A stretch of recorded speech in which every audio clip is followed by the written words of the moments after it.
Hello，你好，我係劉比利啊。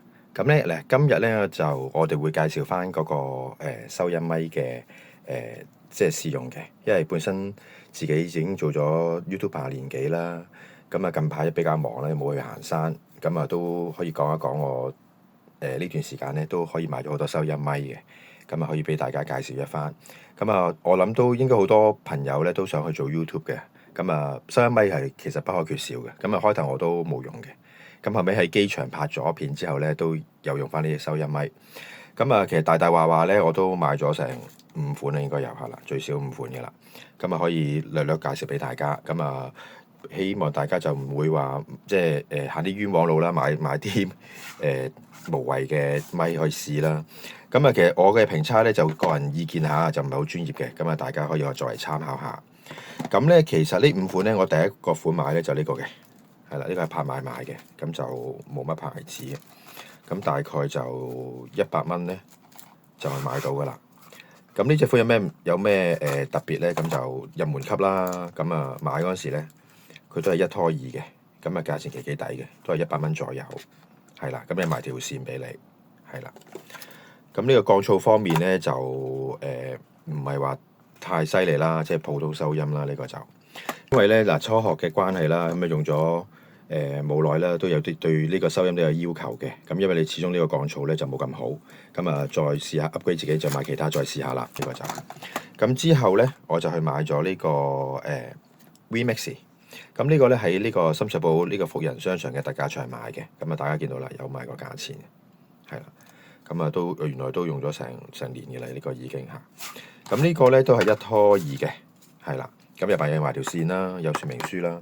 咁 Vmix 嚟講，之前喺香港，我諗如果大家買啲平價嘅充電器啊或者線咧，都見到好多㗎。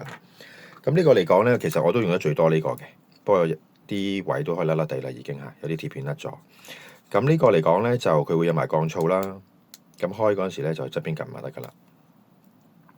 咁如果大家駁到個手機嘅時候咧，佢呢個咧就會停嘅，係啦。係啦，呢個就等接收啦。咁其實用法好簡單嘅，我哋都會有個接收插。咁大家有手機嘅話咧，就插落呢個位就得㗎啦。咁你見到咧，佢有個紅燈着咗，咁呢度咧就停咗㗎啦，個閃燈嗰度。咁即係話俾你聽有接收。咁呢個嚟講咧，就其實基本上嗰個呢啲咪嘅接收咧，佢都係有3格嘅。咁啊，一格咧就係混音，開頭呢個就正常收音。咁中間呢個咧。佢就係呢個有呢個降噪功能嘅。咁見到啲燈咧着咗藍燈嚟講咧，其實就接駁咗㗎啦。咁就可以好簡單，咁唔使點樣配對就可以用得嘅，可以拍片啊、YouTube 啊錄音㗎啦。呢度 OK。咁呢個嚟講其實都幾抵嘅。咁大家見到價錢啦，79蚊就係港幣嚇。咁就1拖2，係啦，有埋一個接收器啦，有2個嘅即係收音器啦。咁日都咪都幾方便嘅呢個。咁呢個我用得最多嘅。雖然你話去嗰個降噪啲人聲嚟講咧，如果你出邊太嘈嘅話咧，佢都會有啲雜音嘅。咁但係我用得係最多嘅呢個，OK。咁啊好方便，撳一撳掣就可以識得㗎啦。呢個係啦。咁另外咧講埋個接收方面咧，嗱，其實呢啲咪嚟講咧，咁就近距離冇問題啦。咁我試過大概10零米都收到嘅。咁 over 大概10米以後咧，就接收就係開始有啲爭少少啊，有啲沙啞嘅。OK。咁嚟講我充電嘅話咧，大概咧一個咧可以用到4至6個鐘頭都可以嘅。OK。咁視乎你呢4個鐘頭內係咪多嘢講啦，即係佢個收音都睇翻你嗰個用量嘅嗰個電力嚇，咁你留意翻。咁嚟講咧，呢個就最早期嘅。係啦，我最多用呢個啦。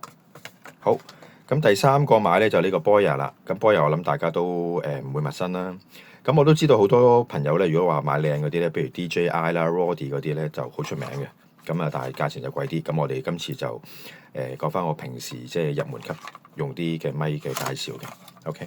咁呢個 Boya 嚟講咧，咁就我都買咗冇買盒啊，一個接收器就2個咪，係啦。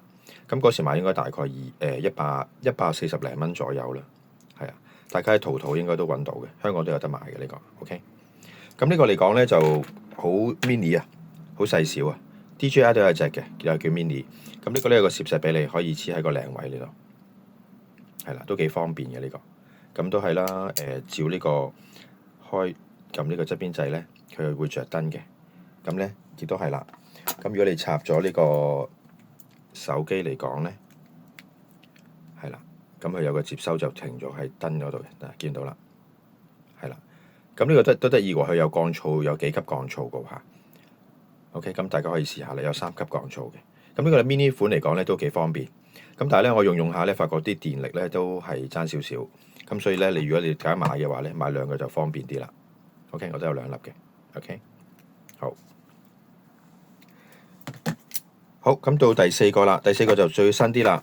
我哋就買咗呢個愛國者啊，Argo 係咪應該叫做？咁呢個嚟講咧，我都係冇買盒嘅，咁啊試用下先啫。咁呢個喺淘寶買咧，都係大概50零60蚊，係啦。咁呢個牌子我見到都好似都幾多人用啊，係。咁呢個都係一樣啦，照插尾，係啦。咁呢個咧就撳一撳側邊嘅掣咧，就可以駁到啦。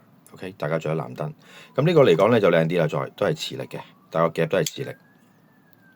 咁啊價錢嚟講都算係抵用啦，50零60蚊。咁呢個我試過接收啦，啱啱嗰次上咗呢個蛇嶺，咁佢個收音嗰度咧可能比較細聲少少，咁可能我會再調校我。咁啊到時可以再俾翻個測試俾大家睇下。OK， 因為呢個都係新嘅，用咗冇耐。咁我俾個評測大家睇下啦，到時。咁其實呢啲收音咪嚟講咧，大家喺街度啦，或者電器鋪啦，甚至乎喺呢個淘寶都買到嘅。咁我建議大家如果入門即係啱啱拍 YouTube 嘅時候咧，可以買啲30-40蚊試咗先。如果 OK 嘅話咧，先可以買1拖2啊，入埋盒嗰啲，咁就比較安全少少啦。咁因為我而家嚟講咧，做咗年幾咧都係試用嘅啫。好，咁啊最新啦，最新咧就呢隻啦，呢個就最抵，幾廿蚊嘅啫，呢個40蚊都唔使。咁啊呢個就係我有買個盒喎。咁而家好興咧，其實呢個咧圓形、扭形嗰啲接收器嘅。咁呢個有咩特別咧？有埋個盒啦，有埋電力顯示啦。咁你可能用嗰時候咧就1拖2嘅，呢個都係。咁啊嗱，有埋個電力顯示幾好。咁你充電嗰陣時咧，佢就會着紅燈嘅側邊。係啦，大家見到啦，都會着紅燈嘅。OK，咁你亦都方便知道個電量啦。咁充電位就後邊都係 Type C。咁大家留意翻啦，而家通常新嗰啲都係 Type C 嘅，充得會快啲，比較新款少少。咁如果呢個價錢嚟講就性價比超高啦。咁啊呢個咧，我其實都係試過1次嘅啫，咁就未真正試過好唔好。咁啊，如果遲啲即係試真啲，再介紹翻俾大家，俾翻個評測大家。係啦，咁呢個嚟講我都建議大家買，因為而家興咗呢咁嘅型咯。咁啊，打咗上去夾喺個靚位咧，都唔係好覺眼嘅。咁同埋呢個夾咧有埋磁力咧就好方便啦。咁如果你話呢個40蚊左右，其實幾抵嘅。OK， 咁啊，遲啲俾翻個評測大家睇下。OK， 咁呢個咧就係我呢年幾所買嘅收音咪啦，就真係比較多，因為其實都唔知自己用邊個好。咁啊，希望可以幫到大家啦。如果大家想做 YouTube 入門嘅話，咁可以揀下呢啲款。OK， 咁多謝大家收看。如果大家中意 Like、Share、Subscribe 我頻道，多謝晒。好，祝大家冬至快樂，拜拜。